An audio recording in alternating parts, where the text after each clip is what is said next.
Meus caros, aqui é o Sabino. Hoje eu vou falar com vocês a respeito do que está escrito em 1 Reis, capítulo 1, versículo 1 e 2, onde Davi está quase morrendo, está no final da vida dele, e ele vai passar o legado dele para Salomão, o seu filho. E ele dá uma ordem, tá? Na minha Bíblia, eu uso a Thompson, tá? Na minha Bíblia está enfatizando bem que Davi deu uma ordem, não foi uma sugestão a Salomão, foi uma ordem para que ele esforçasse e fosse homem. Aqui está dizendo assim, ó, aproximando-se o dia da morte de Davi, deu ele ordem a Salomão, seu filho, dizendo: eu vou pelo caminho de toda a terra, esforça-te, pois, e sê homem. Esforça-te, pois, e sê homem. Guarda as ordenanças do Senhor, o teu Deus, para andares nos teus caminhos, para guardares os seus estatutos, os seus mandamentos, e os seus juízos e os seus testemunhos, como está escrito na lei de Moisés, para que prosperes em tudo o que fizeres, e por onde quer que fores. Melhor investimento que eu fiz, tá? O meu salário, meu primeiro salário, quando eu trabalhava como CLT, eu comprei a Bíblia Thompson. Melhor coisa que eu fiz na minha vida foi comprar a Bíblia Thompson, de preferência. E eu preparei um roteirozinho que eu vou abrir para a gente poder conversar a respeito. Eu fiquei pensando, né? Quando eu vi essa passagem, eu fiquei pensando, o que é ser homem? A gente cresceu doutrinado de que ser homem é ser forte, corajoso, enfrentar os medos, é basicamente ser tudo aquilo que a testosterona proporciona, né? O hormônio masculino. Quando você aumenta a sua testosterona, consequentemente você acaba agindo como homem. Só que mesmo assim eu ainda fiquei refletindo o que de fato faz ser, né, faz o homem ser homem. E aí eu cheguei numa conclusão que são pilares onde eu identifiquei padrões em todos os homens que passaram pela humanidade e deixaram um grande legado, ok? E eu identifiquei 5 pilares. Tem mais um bônus que eu não considero como um pilar importante que faz você ser um homem, contudo te faz colocar na frente, né, te coloca à frente da maioria, consequentemente, beleza? O final, eu vou deixar o bônus para o final. Primeiro pilar é o autocontrole. Isso daqui é clássico, muitos já sabem. Existe um provérbio japonês que diz assim: aquele que ri ao invés de enfurecer-se é sempre o mais forte. Isso é ter autocontrole. É você se deparar com qualquer situação, seja, por exemplo, um desafio mínimo que você tem para enfrentar como necessidade básica, como, por exemplo, pagar a conta de luz, e não se estressar. Isso é autocontrole, é você olhar e falar: eu vou resolver porque eu sou um homem, e ponto final. A falta de autocontrole você pode deixar para as criancinhas e talvez, quem sabe, para as mulheres que convivem com você. Mas você, como homem, deve ter autocontrole nos seus atos. Em tudo que você for colocar a mão para iniciar um processo de execução ali onde vai te trazer resultados no longo prazo, é necessário que haja, primeiro de tudo, o autocontrole. Sem autocontrole, você pode perder 2, 3, 5 reais, como por exemplo, e já se frustrar e tentar desistir no meio do caminho. Agora, um homem que tem autocontrole perde bilhões, mas ainda continua no jogo. Deu para sacar? Então, aquele que ri ao invés de enfurecer-se é sempre o mais forte. Um provérbio japonês. Segundo pilar, autoconfiança. Autoconfiança. Um homem que sabe negociar. Ou melhor, entendi o que eu escrevi aqui. Tem coisa que nem eu entendo o que eu escrevo. Mas um homem sabe negociar, tá? Um homem sabe negociar. Independente de qual seja a situação de negociação, ele sabe negociar. Seja com a sua mãe, seja com seu pai, seja com seu parceiro, com seu primo, com seu tio, com seus filhos. O homem sabe negociar. Em qualquer situação. Não só no mundo dos negócios em si, mas no seu cotidiano, na sua rotina. O homem sabe negociar. Ok?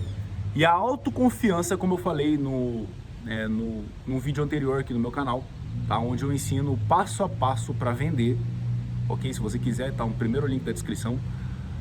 um vídeo onde eu ensino como que eu fecho contratos toda semana, né, contratos de altos valores toda semana. Eu explico que a autoconfiança é o pilar número 1 para você poder efetuar a venda.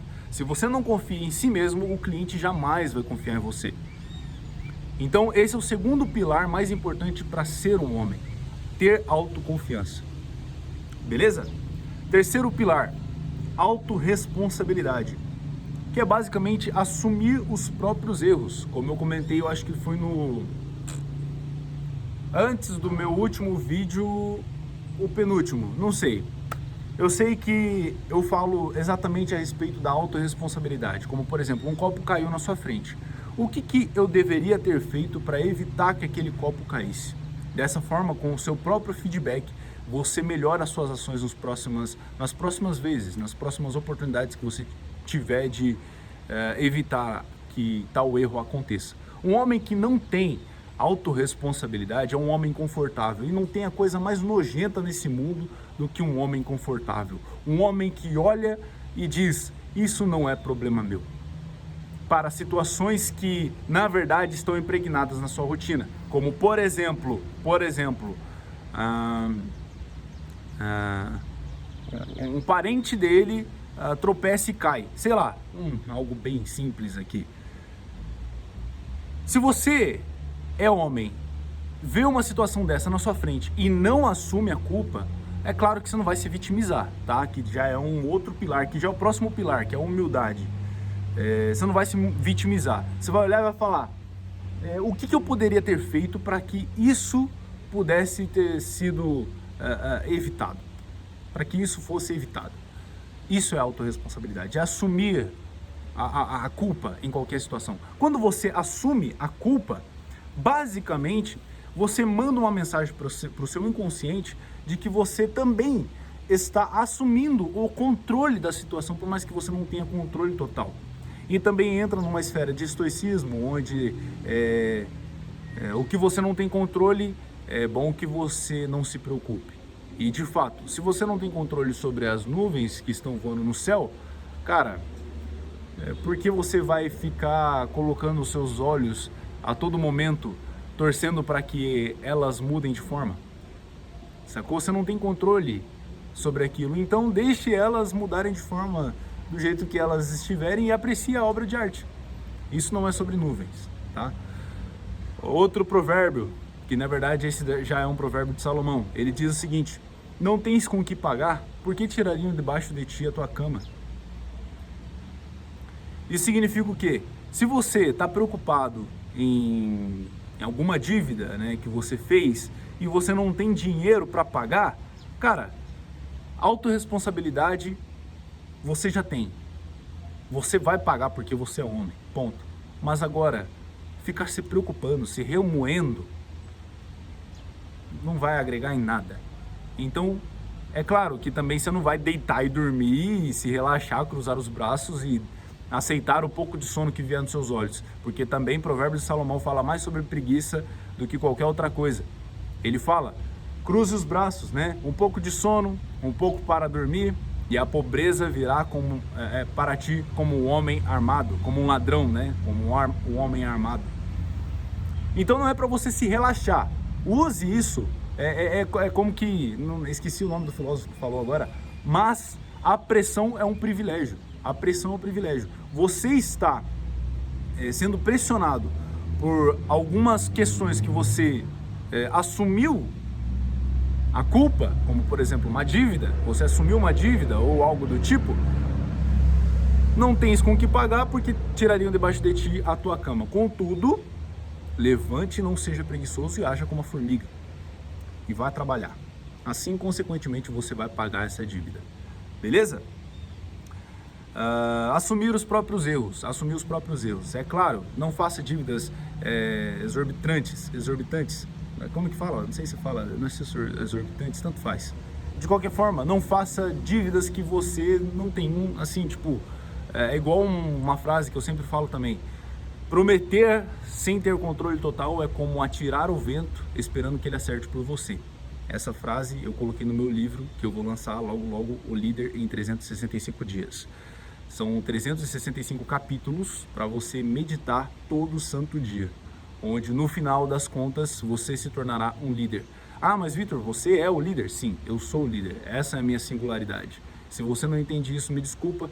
Apenas o tempo vai revelar a você de que desde o princípio eu nasci para ser o líder. E você também pode ser, desde que você aplique os princípios que eu sempre ensino a vocês. Beleza?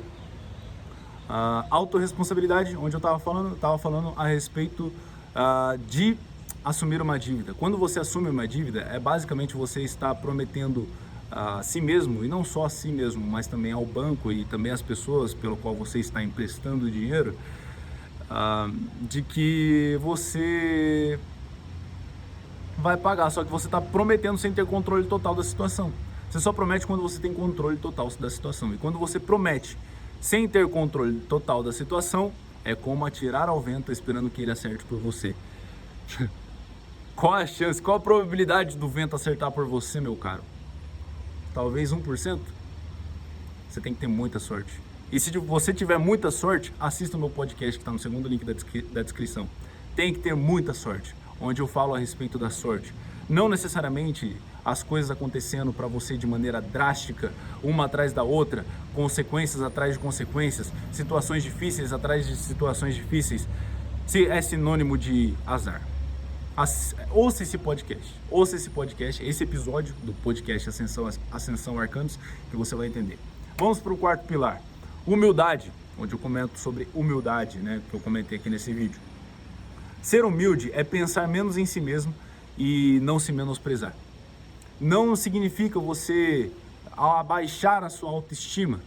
Lembrando que beleza, ela é moldável, você consegue aumentar a sua beleza através de cuidados pessoais, autocuidado, beleza?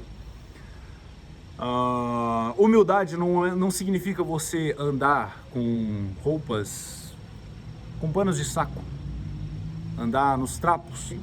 Não significa você se vitimizar, não significa você olhar para as pessoas e se sentir inferior a elas. Cara, você é um homem, seja forte, cara, seja forte. Humildade é não colocar os seus interesses acima das pessoas, acima dos interesses das pessoas. Não é se menosprezar, não é se inferiorizar. É considerar, não considerar, mas assumir, porque isso é um fato. A sua liberdade termina quando a liberdade de outra pessoa começa. Isso é um fato, tá? Não é você acreditar que isso pode acontecer, mas assumir que a sua liberdade termina quando a de outra pessoa começa. Ok? Isso é ter humildade. É você colocar os interesses das outras pessoas equivalentes aos seus e não acima dos seus, tá? Você não vai deixar as pessoas montarem em cima de você, porque isso daí já é ser bonzinho, que também é um tema para um outro vídeo. Maquiavel fala muito sobre ser bonzinho, sobre o bonzinho. O bonzinho, ó, Deus não é bonzinho, tá? Deus não é bonzinho. Diferente de muitos que pensam que Deus é amor, Cristo mesmo disse. Cristo, a maior prova de amor que existe na humanidade, disse: eu não vim para trazer a paz, mas mostrar a espada. Eu vou colocar o versículo aqui que está escrito, se você tiver dúvida disso, tá? Cristo disse isso. Cristo não é bonzinho. Deus é bom, é justo e íntegro, mas se for necessário usar as trevas para corrigir o ímpio, ele vai fazer isso, porque as trevas estão na mão dele. O poder da luz e das trevas está na mão dele. Tudo que você vê aqui, ó, é baseado em luz e trevas. Olha que interessante. Se eu fizer isso aqui, ó, excesso de luz não é nada. E olha que ainda tem algumas trevas para você poder me enxergar. Excesso de trevas também não é nada. Ainda tem um pouco de luz para você poder me enxergar. Deus tem o poder da luz e das trevas nas mãos dele. Ele conquistou a chave do inferno. Cristo tem as chaves do inferno nas mãos. Então, se for necessário ele usar o inferno para corrigir um homem que deveria ser justo, ele vai fazer isso. Ok? Isso é ser bom. Isso é ser humilde. Ok? Também eu vou deixar um vídeo para um tema para um outro vídeo aqui, talvez o próximo vídeo onde eu falo a respeito de virar a face. Tem muitas perguntas que vocês mandaram também que eu vou responder nos próximos vídeos, acompanha aí. É que eu estou postando um vídeo por dia, então eu tenho que me organizar bastante para poder fazer uma sequência muito boa aqui de conteúdos no canal, sem perder a essência da parada, porque senão se eu for, enfim, só acompanha aí, se inscreve, tá? Se você não é inscrito, já se inscreve no canal e também deixa o like, cara, pelo amor de Deus, deixa o like nesse vídeo, para o YouTube entender que você tá gostando e para ele poder recomendar para mais pessoas, porque não faz sentido eu ligar a câmera aqui e começar a falar com uma pessoa, com a mesma pessoa de sempre. É óbvio, se eu tô te ajudando, isso é muito importante para mim, muito importante. Inclusive, deixa nos comentários se eu tenho te ajudado.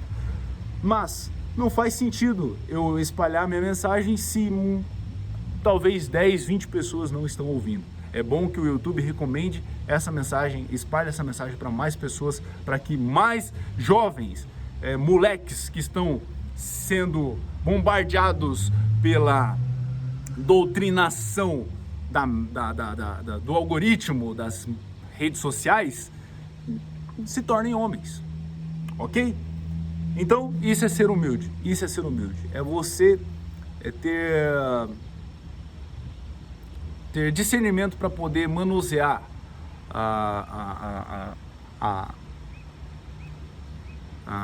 os interesses das outras pessoas e os seus, né? Não colocar os interesses das outras pessoas acima dos seus, muito menos os seus acima dos interesses das outras pessoas, beleza?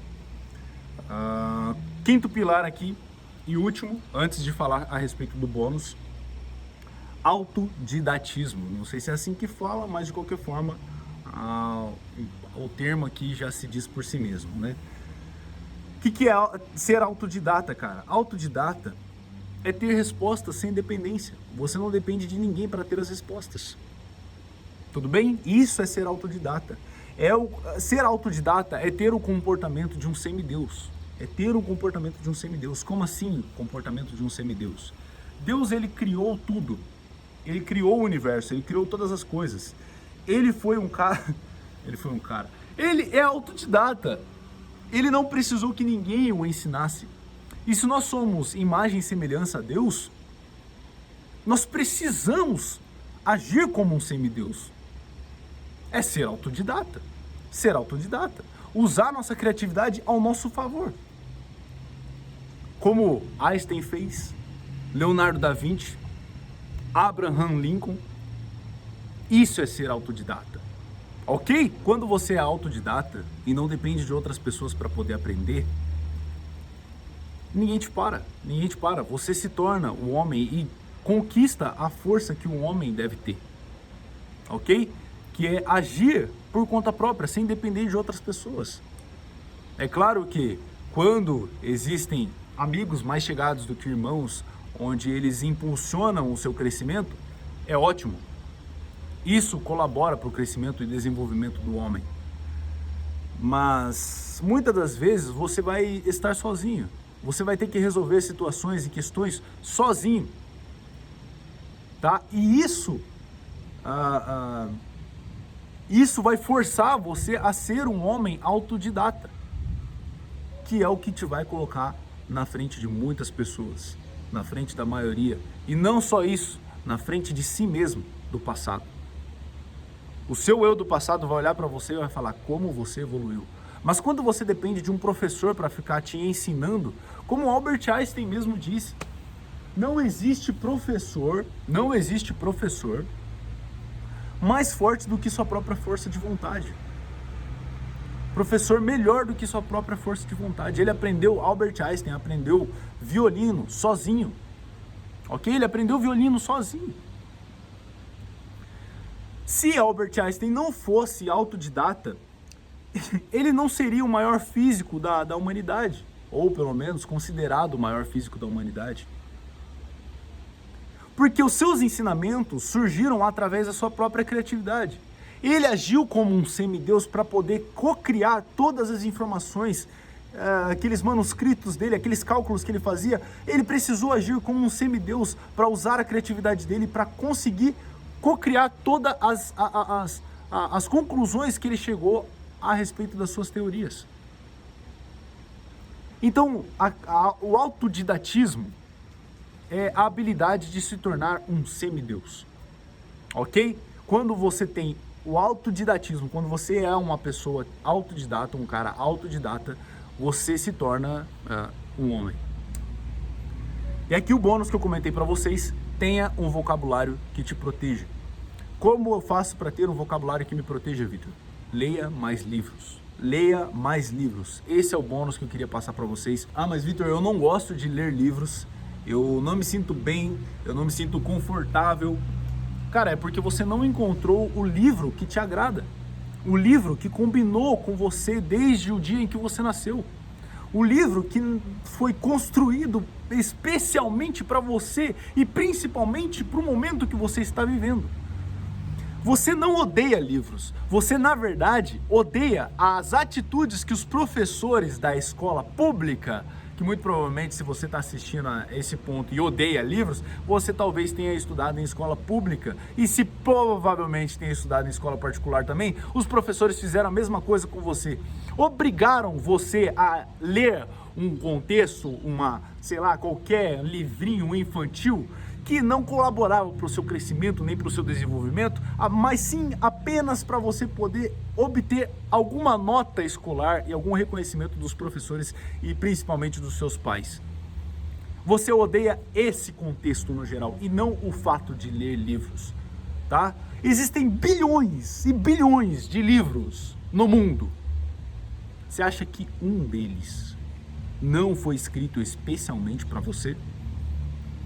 É por isso que você também não deve se limitar às recomendações de livros de outras pessoas, tá? Busque livros por conta própria. Julgue os livros pela capa mesmo, sem dó, nem piedade, ok? Se o título não lhe chama atenção, se o prefácio, não o prefácio, mas a contracapa não lhe chama atenção, não compre o livro. Mas se lhe chamou atenção justamente por ser um livro que não chama tanta atenção, como já aconteceu diversas vezes comigo, eu olhei o livro e falei, mano, esse livro, tô julgando demais ele pela capa, mas parece que o conteúdo pode ser interessante, porque o título é ruim e a contracapa não é tão interessante, mas eu vou ler. E eu li e eu falei, esse livro era bom, desde o começo. Então, com certeza, sem sombra de dúvidas, algum livro neste planeta Terra foi escrito para você. Você só precisa procurar ser autodidata, ok? Ser autodidata e buscar, porque muito provavelmente quando você ler o primeiro livro que foi escrito para você, especialmente para você, você não vai querer mais parar de ler. Eu vou dar um exemplo da minha pessoa. O livro que foi escrito especialmente para mim, na minha opinião, é o livro de Provérbios. É o livro de Provérbios. Eu li Provérbios e falei, eu agora sou apaixonado por leitura. Cada versículo, Provérbios você tem que ler, cara. Assim, você lê um versículo hoje, amanhã você lê outro, depois amanhã você lê outro, e medita naquilo, tá ligado? O que ele quis dizer com aquilo? Joga no Google, joga no ChatGPT, e às vezes um provérbio de Salomão pode te indagar, pode te incentivar a querer buscar um livro para poder entender aquele assunto em específico que Salomão estava falando naquele pequeno versículo, tá? Então, crie um vocabulário que te proteja. Esse é o bônus desse vídeo. Espero que você tenha gostado. E a frase do dia é justamente essa: crie um vocabulário que te proteja, porque isso vai contribuir para todos os outros pilares que eu comentei aqui com você. Quando você lê mais livros, quando você busca desenvolver a sua mente através da leitura, você consequentemente passa a obter autocontrole, autoconfiança, autorresponsabilidade, humildade e autodidatismo. Todos os pilares que eu comentei nesse vídeo. E você, meu caro, muito provavelmente gosta desse tipo de conteúdo e talvez não esteja inscrito no canal ainda. Então faça o favor a si mesmo. Clica no botão de se inscrever aqui embaixo, dá o like e comenta o que você achou desse vídeo. E também, se possível, deixe uma pergunta para mim. Se você deixar qualquer pergunta com relação a tudo que eu falei aqui para você, eu vou ler. Eu leio todos os comentários e no próximo vídeo eu vou responder a sua pergunta. Beleza? Tamo junto, até o próximo vídeo e é nóis. Crie um vocabulário que te proteja, meu cara.